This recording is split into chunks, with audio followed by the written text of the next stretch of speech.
it's like this. There are two types. There's two types of prayer. There's formal prayer, and there's informal prayer. Formal prayer is the prayer of the prayer book, and informal prayer is the prayer that anyone makes from the heart.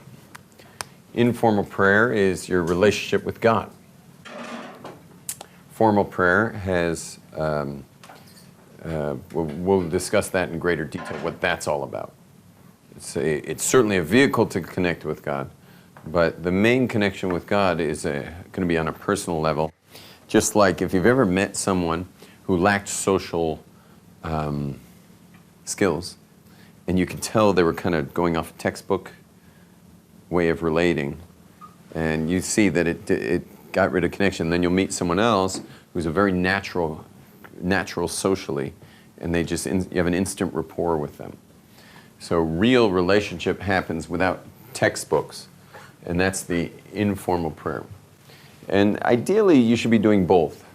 You should talk to God in your own language, and if you're Jewish at least, you should be fulfilling the prescription. If you're a Jewish male, you should be fulfilling the prescription of the rabbis who were called the Men of the Great Assembly, who were 120 sages, who wrote the prayer book as we know it today. We got any of those around here today?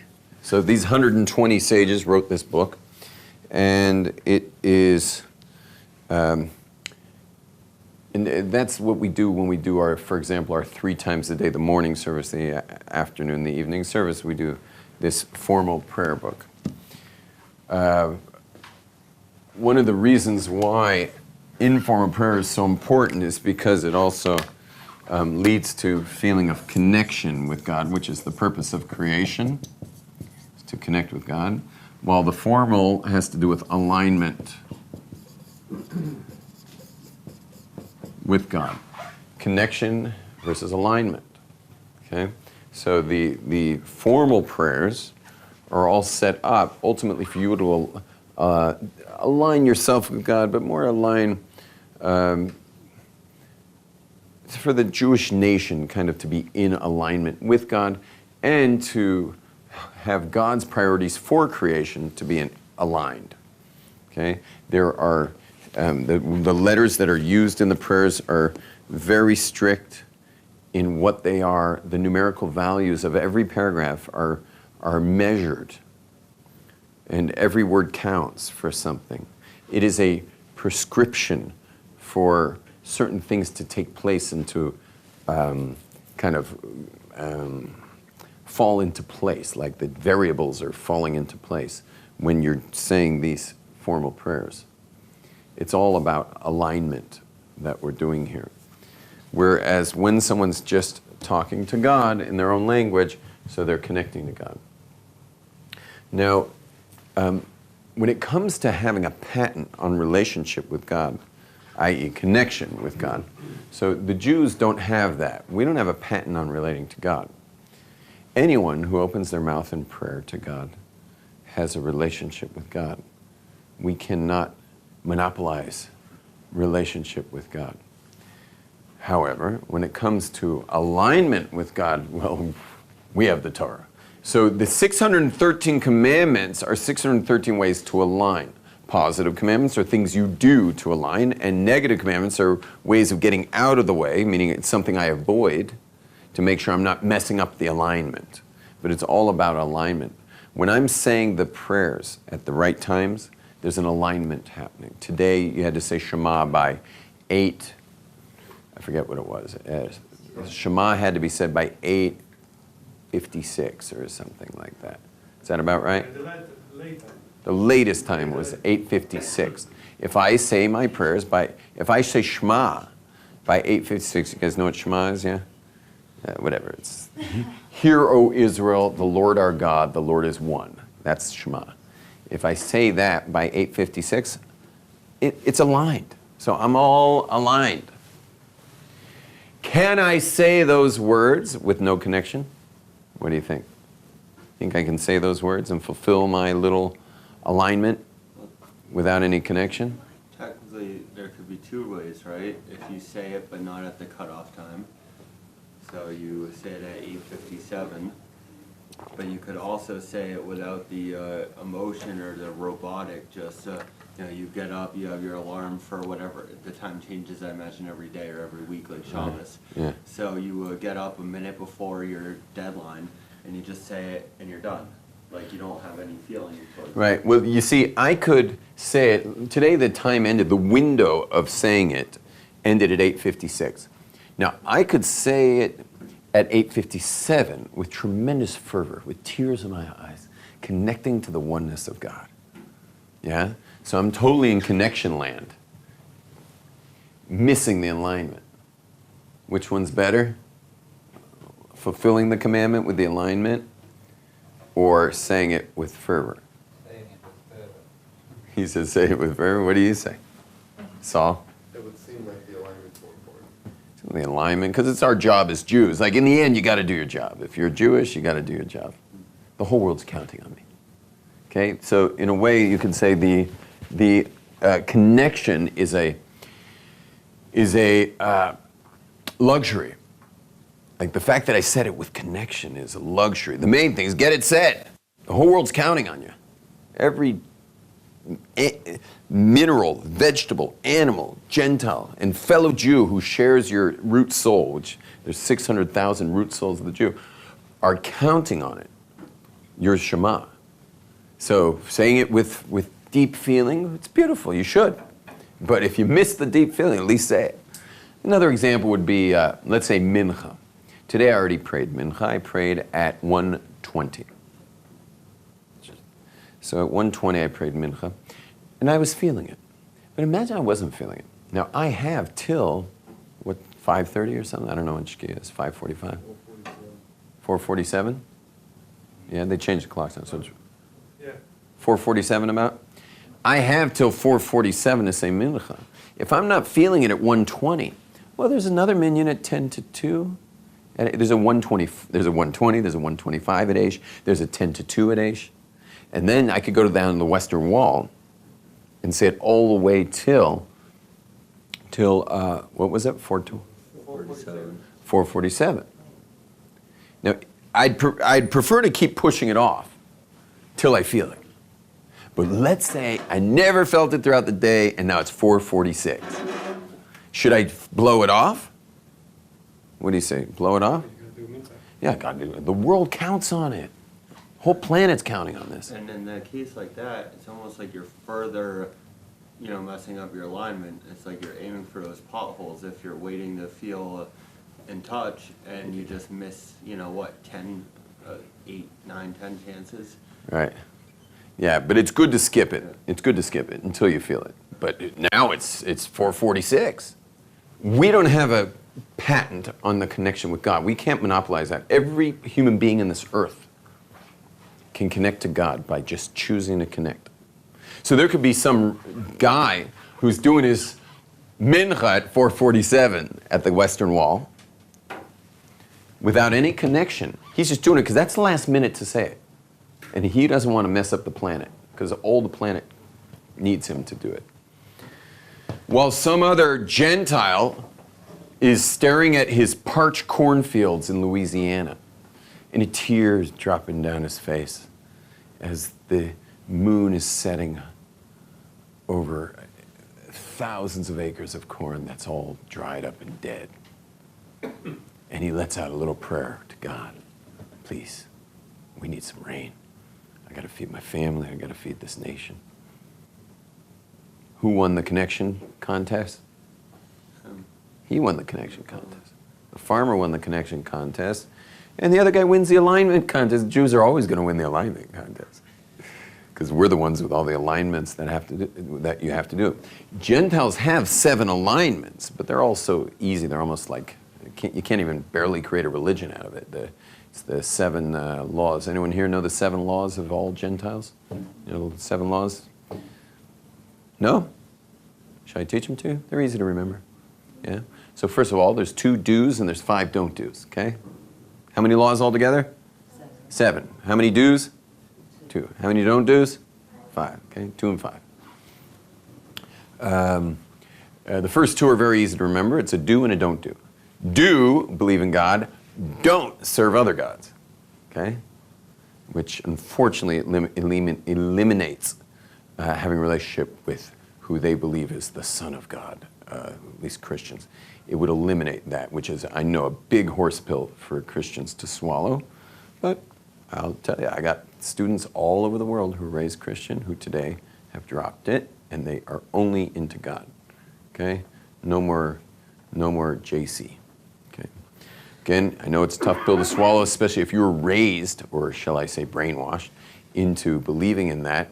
By the way, I'm not teasing them. We were all brainwashed. I was brainwashed into believing that, McDonald's and MTV and every other stupid thing that threatened to rip my soul out was what's important. I also was brainwashed. But if that's what you're brainwashed into believing, it's a major horse pill to swallow, to let go of the whole Son of God thing. By the way, in fairness to Christians, I understand why they do it. I really do, and I understand that. We're all here to connect, and it's a hell of a lot easier to connect to Jesus than it is to God. We want a connection. You're going to go for the hardest one, or you're going to go for the easier one?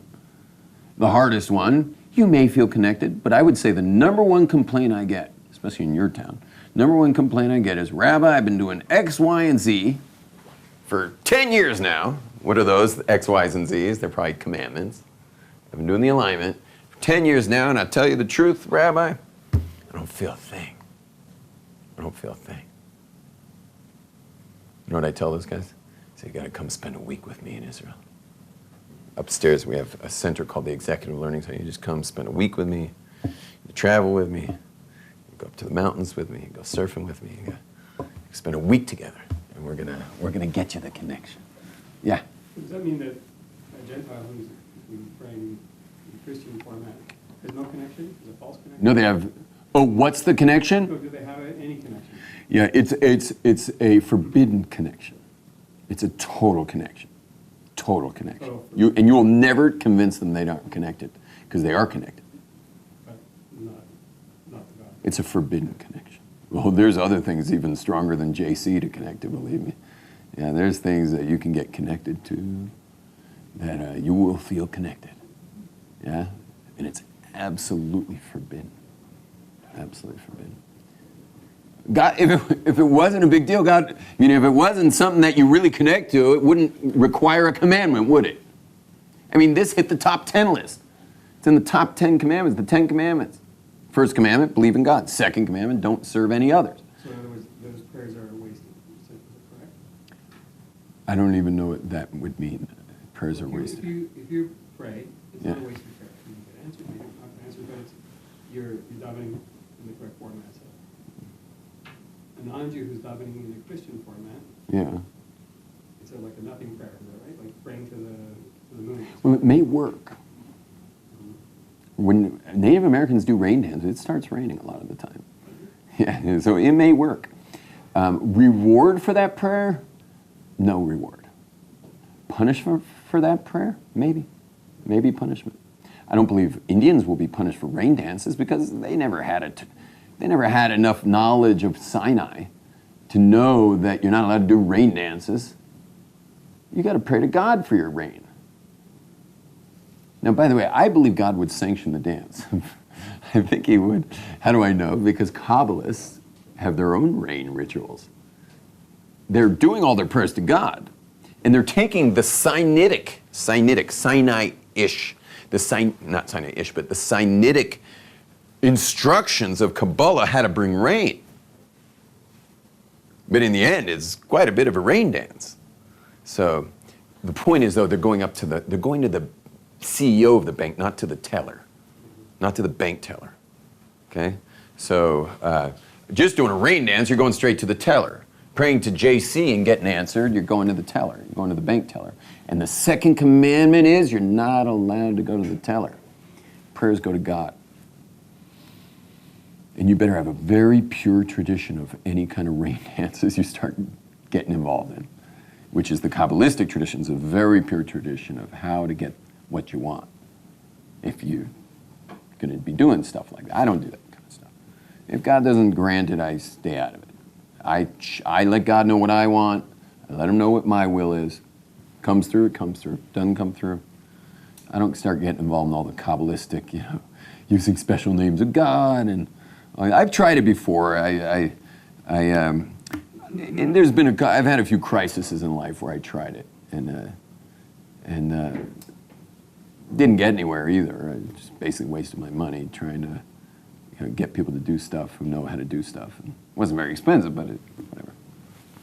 I tried to get some stuff done, just figuring I wanted to be able to face God upstairs, and that I tried everything. So I did. I've done a few Kabbalistic moves that I never went back to it though, and it didn't work anyway. Didn't work.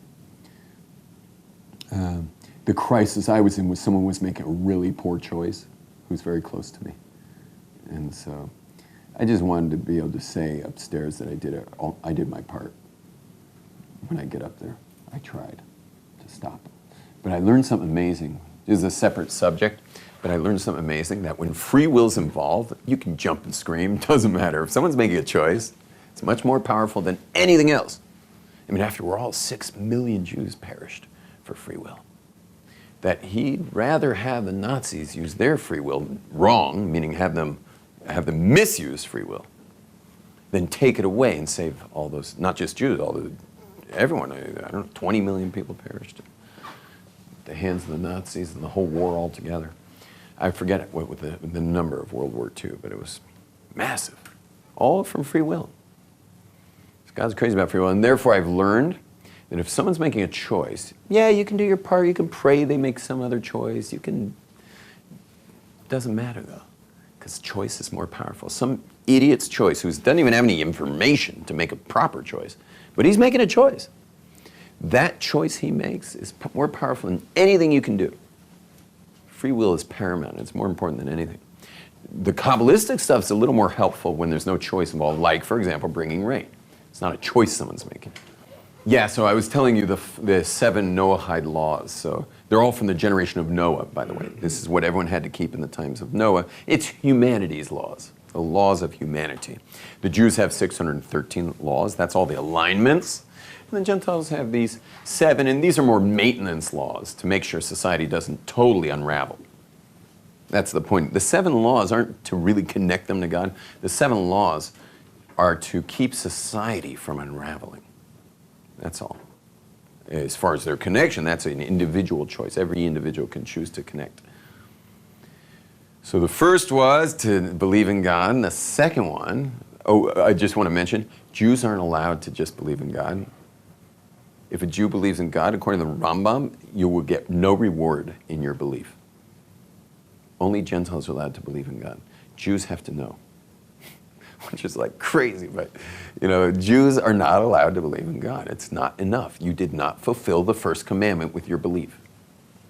You have to investigate. You have to get to some critical threshold of evidence. You don't have to get perfect evidence. No one's going to get perfect evidence. How are you going to, you can't DNA God like you can your mom or something to make sure it's really your mom. But I don't think anyone in here has a doubt their mom's their mom. Without the DNA swab. That's what I'm saying. You have to get to some threshold. So, but to just go with blind faith that there's God, without even the most basic, like Rambam's first cause proof, that's enough. Something had to cause the world. There, you did it. You're fulfilling the commandment. First cause is enough. As long as you have some proof that there's a God, you can fulfill the commandment of knowing there's a God. Gentiles, they're allowed to believe in God, blind faith. They don't have to know anything. They don't have to study it. They don't have to investigate it. They don't need evidence, nothing. Believe in God, you're in. That's all. So number 1, believe in God. Number 2, no other gods. You can't believe in it. You can't do anything else. Like no reverence, no giving, no venerating any other power, even though they may work, those powers. And now, the big 3. What are the big 3? Don't steal, don't kill, and don't commit adultery. Steal, murder, adultery. Did I say kill? Oh, you're being very specific. Steal, murder, adultery. Got those? Okay, those are called the big three: steal, murder, adultery. Big three. They're really not the big three. Two are the big three. Two of them are of the big three, which is to kill and adultery. The other one of the big three was the other big three, idolatry. Yeah. Meaning there's three things a Jew has to die for. All the commandments, the Torah is to live. But there's three things a Jew must die for. Idolatry, and that's why you imagine before a Jew can believe in JC, he'd have to take a bullet. Meaning before he would do anything for any other tradition or any other idolatry, that he would have to take a bullet. Adultery, and when I say adultery, it's any of the 37 forbidden sexual unions. Okay? Aim, Eshazav, Achos, Bas, Eshazav, Bas, Ben, Bas, Uvita, Vesvina, Vasvita, Achoseim, Achosav, Achoseim, Eshazav, Eshazav, I should have done to the rhythm. Anyway, I know all 37 in a rap. These are the 37. Aim, Eshazav, Achos, Bas, Eshazav, Bas, Ben, Bas, Uvita, Vasvina, Vasvita, Achoseim, Achosav, Eshazav, Achayav, Eshez Ben, Eshazav, Achos Ishto Imbema Leah Zacharav Achayav Esha Nida Goyim Amoni Mitzri Edomi Mamzu Saris Lesares Amanan Nisuin Besulaz Gurusha Zona Halala Yibkrav. 37 commandments of forbidden sexual relationship. So that's the other one. Okay, so back to the 7 commandments of the nations. Keep the 7, go to heaven. Yeah? Believe in God. No other gods. What was it? Steal, murder, adultery. Okay, how many left? That's 5. What are the last 2? Cruelty to animals. You're not allowed to be cruel to animals. Okay.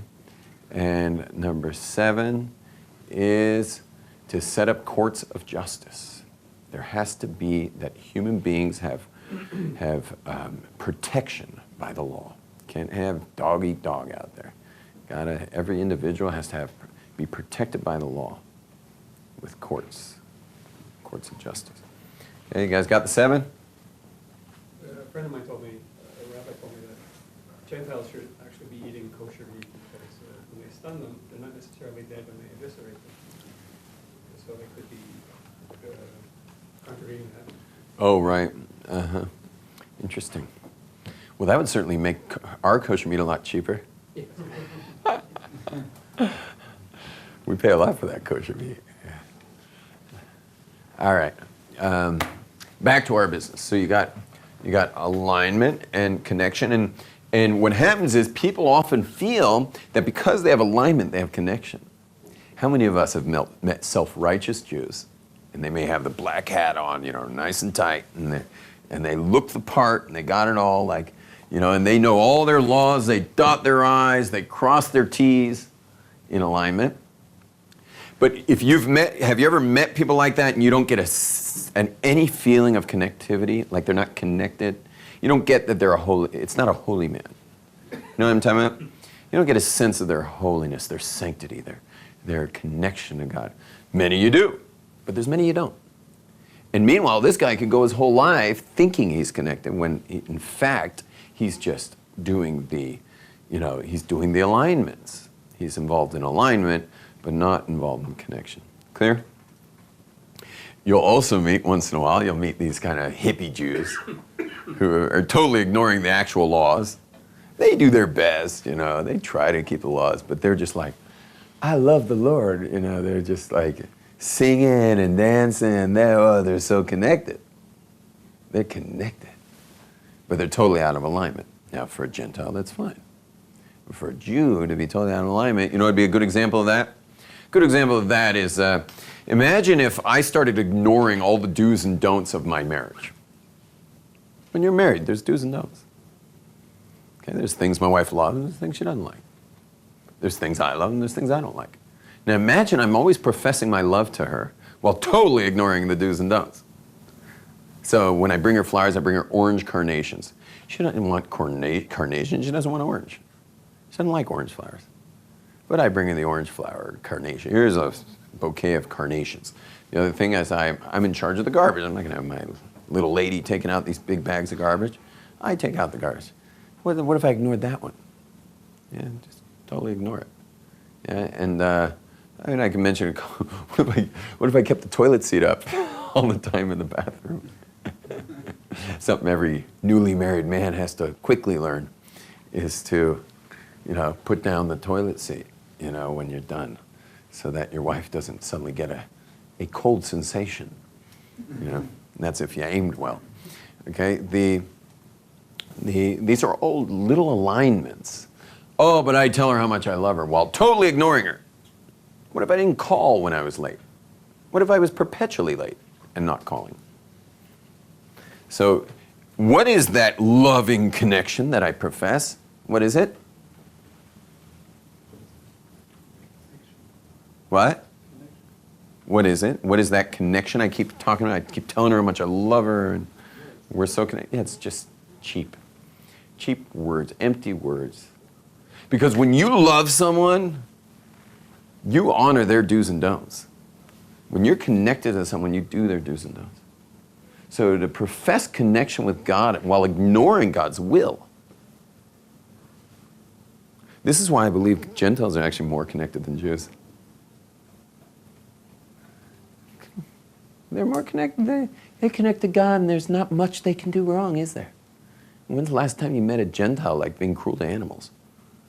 As long as they're not serving idols, they're basically connected. A Jew can disconnect his or herself inadvertently in 1 week more than a Gentile could in his lifetime. There are so many things we could do wrong, even by accident, in a matter of hours. How many mistakes you can make. Put it over a week, forget it. I mean, why do you think we have a full reset every Yom Kippur? The rest of the world doesn't. Everyone else has to die to get a reset. Everyone else gets the end of their life and it's Judgment Day. We get once a year, full factory reset. Yeah, we go right back to our factory settings. Why?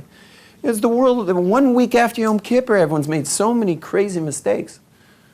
Okay, maybe not here in Jerusalem, maybe you're in Jerusalem, but a couple months later you've already got quite a record. But in our circles over here, if we do something wrong, if we blow it, it's usually a mistake, but if you blew it, like you missed Shema, you didn't say Shema at the right time. So what do we do before we go to bed that night? We own it. We do the 4 steps, okay? And the 4 steps are, in this case, you don't need step 1, which is to stop. There's stop, say, regret, commit. Stop, say, regret, commit. Stop, how can you stop? You already missed Shema, so there's nothing to stop. Say, God, I missed Shema. I'm owning this. I'm not blaming, I'm not pointing fingers. I'm not going to blame my wife for asking me to go do something right when it was time to say Shema. No pointing finger. I missed Shema. I'm pointing the fingers here. Okay? I regret it. If you gave it to me over again, I would have said, honey, I'll do it. Just let me say Shema. Shema. Yeah, and that's it. And then go do it. And commit. I'm committed for the rest of my life to say Shema on time. Am I possibly going to blow it later? Maybe. But at least I can clean my slate now. I can at least get rid of the scar tissue of having said it before it's scar tissue. I mean, while the wound is fresh, I can put some ointment on it. Is there a certain time to say it exactly? Say what? Shema? Yeah. For men are obligated. Women do not have to do time-bound positive commandments. There is a positive commandment to say Shema twice daily, once at night and once in the morning rising hours, which are the first 3 hours of the day. Okay, so depending when sunrise is, will be the 3rd hour. Right now it's 8:39, was it? You checked it? It's 8:39, okay. 8:39. So a woman can say Shema whenever she wants because she's not obligated to say Shema by a specific time. She doesn't have to say it at all. I suggest she does, though, because that's the... Yeah, I suggest Gentiles say Shema. I think everyone should say Shema. Is that because women are more naturally aligned? And that's one of the reasons. When you really go into the deep Kabbala, you start realizing that women actually have their own clock. And they're like totally aligned with time and stuff. They don't need the time-bound commandments. They're already connected. That's one thing. The other thing is they're more connected in general. Meaning a man needs Shema. A woman has Shema. She doesn't need to say it. You know, it'd be like hugging one's spouse without saying the words "I love you," or not even hugging, just looking into their eyes and giving them that message. So it's already there, whereas a man may need to say it. You know. So the men have to do the time-bound commandments. Another time-bound commandment is the tefillin, the black boxes we wear. Women have no obligation to wear them. They're not obligated in that. Meaning what a tefillin would do for me, it will not do that for my wife. She's already complete with her tefillin. She doesn't need tefillin. She probably already lived a life as a man anyway. And we live many lives, and one of those lives, many of those lives were different genders, different times. You could even be born you could be born a woman, you could be born a man, you could be born a Gentile, you could be born a Jew, you could be born all kinds of options. Born an animal? That ain't pretty. I've had some serious animal stories. I get all this stuff comes to me. Everyone's always bringing me their cases. And, yeah. Okay, a non-Jew can reincarnate as a Jew and like vice versa? Sure. Yeah. Probably every Gentile you've met who converted to Judaism was a Jewish soul at one point or another. Yeah. Real converts. We're not talking about people who are trying to get married to a Jew so they convert. These real truth-seeking ones who want to like throw it all to the wind and become a Jew. Yeah. Even if like the Nazis are next door, banging on the doors, door to door they're going. And you're the one building over and this person's like, I want to be a Jew. But the Nazis are next door, you out of your mind? I want to live as a Jew, I want to die as a Jew. That's those kind of converts. Okay, now, regarding connection and alignment, so we have to get it that we could easily confuse and think we're there when we're not there. And therefore we have to work on both. Every one of us has to bump up our game in our knowledge of law in Judaism and our fulfillment of those laws. We all have to bump up our game to get more and more aligned, which means constant study, because we're talking about 55,000 laws. Every single commandment of the Torah is really just a hyperlink. When you click on that commandment, it takes you to a website that you can just tape down the scroll button of law after law after law after law after law of how to fulfill that commandment, because the Torah doesn't give you any instructions. For example, who mentioned kosher slaughter? Was that Richard? So you mentioned kosher slaughter. So do you know what the commandment is in the Torah for kosher slaughter? It says, you must slaughter the animal according to my instructions. In Hebrew, that's ka'asher tziviticha, according to how I've instructed you. Okay, so you're like, you got your cow, you got your knife. Doesn't mention a knife, but at least mentions a cow. So, it's talking about slaughter. So it says, ka'asher tziviticha. Okay, hold still, Bessie. According to God's instructions. Let's see here. No instructions there. No instructions there. No. Instruction. There are no instructions in the entire Torah. It has a line that says it's according to my instruction, yet it doesn't give any instructions. Did you know that? Do you know there's no instructions about how to slaughter? All it says is follow my instructions. What does that tell you? That there must be instructions that are not written, otherwise known as the oral law, which goes into a lot of instructions. It's actually in a tractate called Chulin. And in the tractate of Chulin, it has a chapter completely dedicated to it, and you can actually become an ordained ritual slaughterer. And you, in fact, in order to slaughter, one has to be ordained, not to slaughter your own meat, but once you're slaughtering for any store or any, community or anything, you need to be ordained as a ritual slaughterer, which means you've studied all this it's pure rocket science, all this stuff, the laws of slaughter and stuff, and you really got to know a lot of anatomy, an incredible amount of anatomy, because you think it's over once you slaughter it. No, there's permitted parts of the animal, forbidden parts of the animal, Torah forbidden, rabbinically forbidden parts of the animal. You got to know your stuff. You got to have incredible foundations in anatomy to be able to produce kosher meat. Also varies from the type of animal. What's that? Also varies between birds and what type Sure, yeah, which type of animal you're dealing with.